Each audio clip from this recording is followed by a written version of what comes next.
মাবুদ গো কত কষ্ট গো আমার বলে যাওয়ানে না। আল্লাহ ডাক দিয়ে বলে, হ্যাঁ গাভী, হ্যাঁ রে গাভীর বাছুর, তোমরা শান্ত হও, তোমাদের মনে কষ্ট নিও না, তোমাদের মনে কষ্ট নিও না। আমার বান্দারা যতক্ষণ পর্যন্ত নিজের তৃপ্তি অনুযায়ী তোমার नियमतों का शुक्र करना दौलत इंसान है, नियमतों का शुक्र करना दौलत इंसान है, नियमतों का कुफ्र करना जिंदगी बर्बाद है, नियमतों का कुफ्र करना जिंदगी बर्बाद है।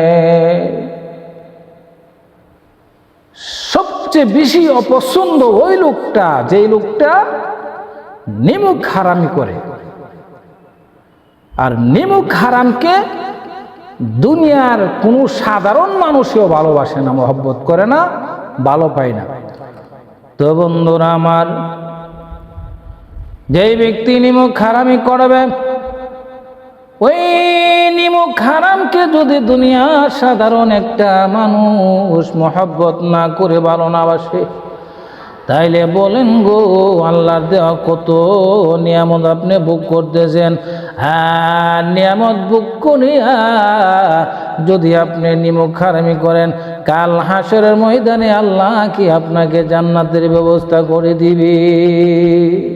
নিয়ামতোं का शुक्र करना दौलत इंसान है, नियामतों का शुक्र करना दौलत इंसान है, नियामतों का कुफ्र करना जिंदगी बर्बाद है।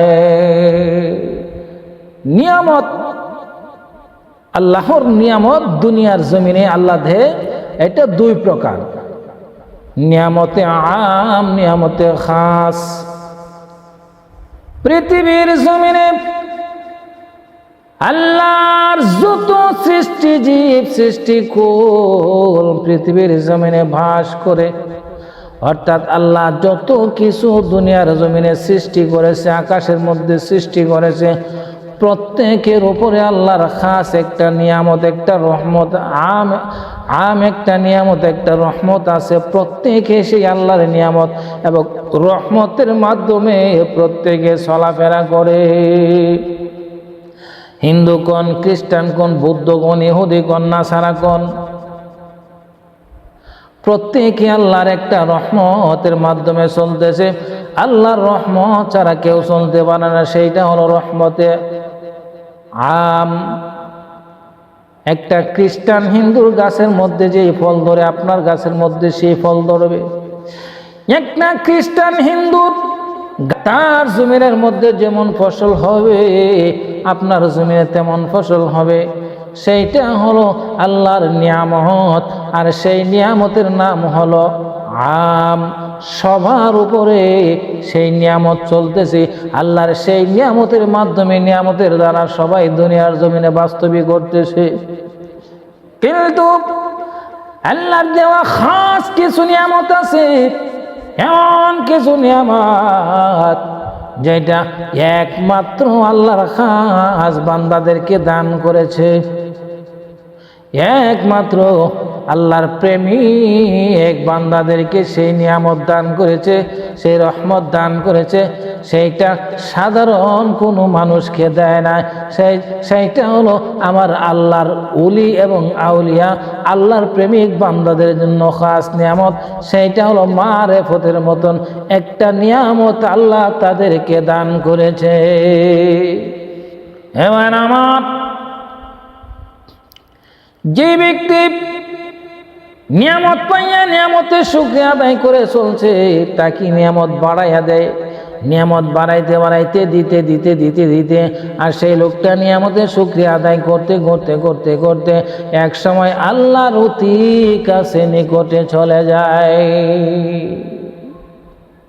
পৃথিবীর জমিনে যারা নিমুখ হারাম, তাদেরকে মানুষকে ভালোবাসে না, আল্লাহ ভালোবাসবে না। দেখেন একটা গাভী যখন তার বাচ্চা দেয়, বাচ্চা দেওয়ার পরে সেই গাভীটার বাচ্চাটাকে 2-3 দিন বা 1 সপ্তাহ পর্যন্ত ছেড়ে রাখে দুধ খাওয়ার জন্য। যখন 1 সপ্তাহ পার হয়ে যায় তখন সে গাভীর বাচ্চাটাকে রাত্রের বেলা আটকে রাখে।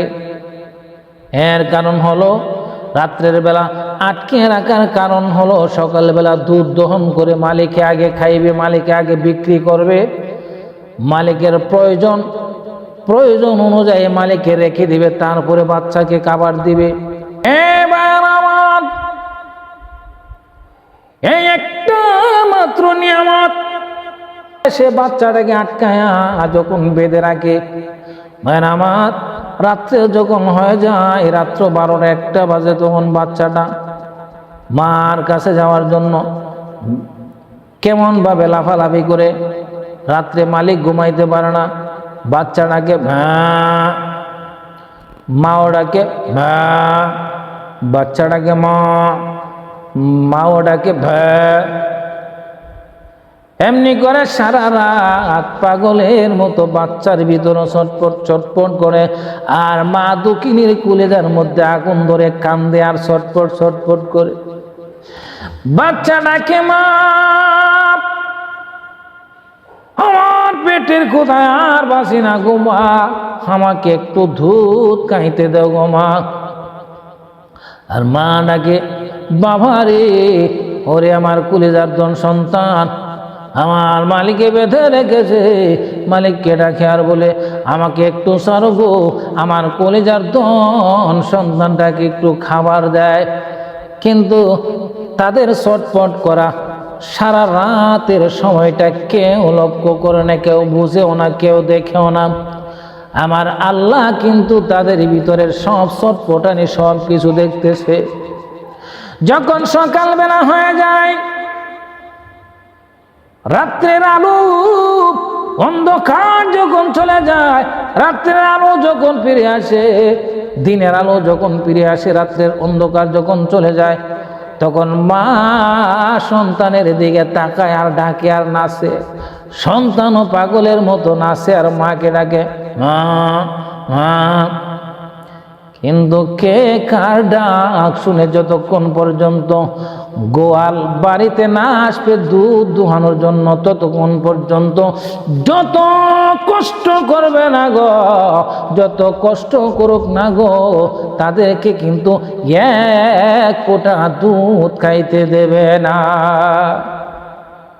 দেখবেন যখন সকাল হয়ে যায়, সকাল 8টা পর্যন্ত আরো কষ্ট বেশি করে, ভিতরটা ছটপট বেশি করে, কারণ রাত্র চলে গেছে, দিন এসেছে। মাকে দেখে সন্তান, সন্তানকে দেখে মা। দড়ি টানতে টানতে গলার মধ্যে দাগ পড়ে গেছে, তারপরও ছাড়বে না। যখন গোয়াল বাড়িতে আসে দুধ দোহানোর জন্য, এমনি করে ওই গোয়াল বেটা যখন বলে বাছুরকে ছেড়ে দাও, বাছুরের কাছে যখন কোনো মানুষে যায় গলার রশিটা ছাড়ার জন্য, দেখবেন বাছুর পাগলের মতো ছুটতে থাকে, সারার মতো সময় দিতেছে না। এর মানে হলো সারা রাত পেটের ক্ষুধায় ছটফট করেছে আর সইতে পারে না। পাগলের মতো সেই বাছুরটা টান মেরে মার কাছে চলে আসে, আর যে দড়িতে ধরছে ওই লোকটাকে টান মেরে ছুটাইয়া মার কাছে চলে এসে, এখানেই মর্মান্তিক ঘটনা, এখানেই বোঝার মতো কিছু কথা। ওই সন্তান যখন মার স্তনের মধ্যে মুখ লাগায় যখন টান দেয়, দুধ যখন আসবে, এমনি করে মুখ থেকে, স্তন থেকে মুখটা ছুটায় ফেলে। স্তন থেকে যখন মুখটা ছুটায় ফেলে, আবার সারে আরেকটা স্তনের মধ্যে, বানের মধ্যে দেয়, ওই বানের মধ্যে মুখটা দিয়ে আবার ছুটায় ফেলে, আবার আরেকটা বানে দেয়। এমন ভাবে ঘুরাইয়া 4টা বানের মধ্যে টান দেওয়ায়, কিন্তু 1 ফোঁটা দুধ খাইবার জন্য দেয় না। সেটা দেয় মাকে ধোঁকা দিয়া, বাচ্চাকে বুঝাইতেছে তোমার বাচ্চাকে দুধ দিছি, তুমি দুধ ছাড়ো। মাকে বুঝাইয়া মাকে ধোঁকা দিয়া, বাচ্চাকে সামনে দিয়া ধোঁকা দিয়া দুধ স্তনের মধ্যে ভর করানোর জন্য সেই ধোঁকাটা দেয়। কিন্তু আমার ওই বেটা, তুমি ধোঁকা দিতেছো ওই স্তন থেকে দুধ নেওয়ার জন্য, দুধ বের করার জন্য, কিন্তু একটু ভাবছুনি ওই মা দুঃখিনী এবং সন্তানের কলিজা কিন্তু পাগলের মতো ছটফট ছটফট করতেছে। এক ফোঁটা দুধও সে মুখের মধ্যে আসে না, সে খাইতেও পারে না। বাইরে সেই কষ্টটা সন্তানের কত কষ্ট, সেটা বোঝানো কারো পক্ষে সম্ভব হবে না। যদি সচেতন হন, এই সচেতন মানুষ কিছু আন্দাজ করতে পারবে সন্তানের মুখে খাবার দিয়া টান মেরে বের করে ফেলা কত কষ্ট গো, কত কষ্ট। তখন যখন দুধ ভরপুর হয়ে যায় তখন কি করে, আবার বাচ্চাটাকে আলাদা করে বেঁধে ফেলে। হ্যাঁ ভাইরা আমার, ওই বাচ্চাটাকে যখন আবার আলাদা করে ফেলে, মার স্তনের মধ্যে যখন দুধ ভরপুর হয়ে যায় আর বাচ্চাটাকে যখন আলাদা করে ফেলে, তখন বাচ্চার কলিজাটা ফেটে যায় গো, ফেটে যায়, ফেটে যায়। কারণ সারা রাত পেটের ক্ষুধায় থাকতে থাকতে, মাকে ডাকতে ডাকতে, যাও একটু ভরসা এসেছিল দুধ খাইতে পারবে, এখন আবার দুধ যখন আসবে মুখের মধ্যে দেখাইয়া দেখাইয়া দেয় না, আবার আলাদা করে ফেলে, তখন কিন্তু পাগলের মতো ছটফট ছটফট করে আল্লাহকে ডাক দিয়ে বলে, মাবুদ গো, এই পৃথিবীর মধ্যে আমার মার কাছে আমাকে রাত্রের বেলা থাকতে দেয় না, মার কাছেও যাইতে দেয় না, আবার মার স্তনের দুধ খাবো সেইটাও দেয় নাই, আবার খাওয়াবে বলে আমাকে লালুচ দেখায়, লুপ দেখে দেখে আবার বেঁধে ফেলেছে। মাবুদ গো, কত কষ্ট গো, আমার বলে মানে না। আল্লাহ ডাক দিয়ে বলে, হ্যাঁ রে গাভীর বাছুর, তোমরা শান্ত হও, তোমাদের মনে কষ্ট নিও না, তোমাদের মনে কষ্ট নিও না। আমার বান্দারা যতক্ষণ পর্যন্ত নিজের তৃপ্তি অনুযায়ী তোমার মার স্তন থেকে দুধ বের করে আমার বান্দার প্রয়োজন না শেষ হবে, ততক্ষণ পর্যন্ত তোমাদের কি দিবে না। আর আমি বানাইছি আমার বান্দার প্রয়োজনের জন্য তোমাকে। হ্যাঁ গাভী, মনে কষ্ট নিও না, মনে দুঃখ নিও না।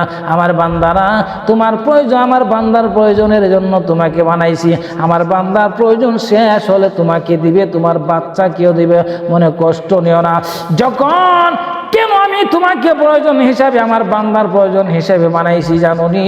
আমার বান্দা তোমার সেই স্তন থেকে দুধ বের করে তোমার মনে কষ্ট দিয়ে আমার বান্দা মন তৃপ্তি সহকারে খাইবে, ছেলে সন্তান বউ বাচ্চা নিয়ে খাইবে, এই জন্য যে আমার বান্দা তোমার দুধ খায়া আমি মাওলার কুদরতি ভাবে সেজদা করবে, আমি মাওলার শুকরিয়া আদায় করবে।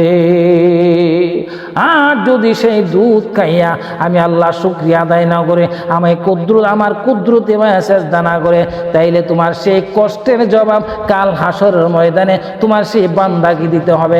কারণ সেই নিয়ামত একমাত্র আমার শুকুর বান্দার গোজার জন্য আমি রিজার্ভ করে রেখেছি, কিন্তু দুনিয়ার জমিনে আমভাবে সবাইকে দিয়েছি। তোমাদের সেই কষ্টের জবাব তখনই দিবে যখন সে খাইয়া নিয়ামতের শুকরিয়া আদায় না করবে। আর যদি রে গাবি আমার বান্দা নিয়ামত খাইয়া নিয়ামতের শুকরিয়া আদায় করে নেয়, আমি আল্লাহ আরো নিয়ামত বাড়াইয়া দেয়, আমার বান্দাকে কষ্ট দিব না।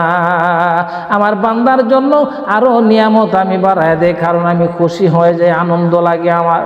এই জন্য বলে, নিয়ামত কা শুকুর করনা दौलत इंसान है, नियामतों का शुक्र करना दौलत इंसान है, नियामतों का कुफ्र करना जिंदगी बर्बाद है। ला इन शकरतुम लाज़िदन्नकुम वला इन कफरतुम इन्न अज़ाबी लशदीद। নিয়ামত পাইয়া নিয়ামতের শুকরিয়া আদায় করলে নিয়ামত বাড়াইয়া দেওয়া হয়, আর নাফরমানি না শুকরি বেঈমানি করলে তার জন্য কঠিন আযাবের ব্যবস্থা রয়েছে, সেই আযাব বুক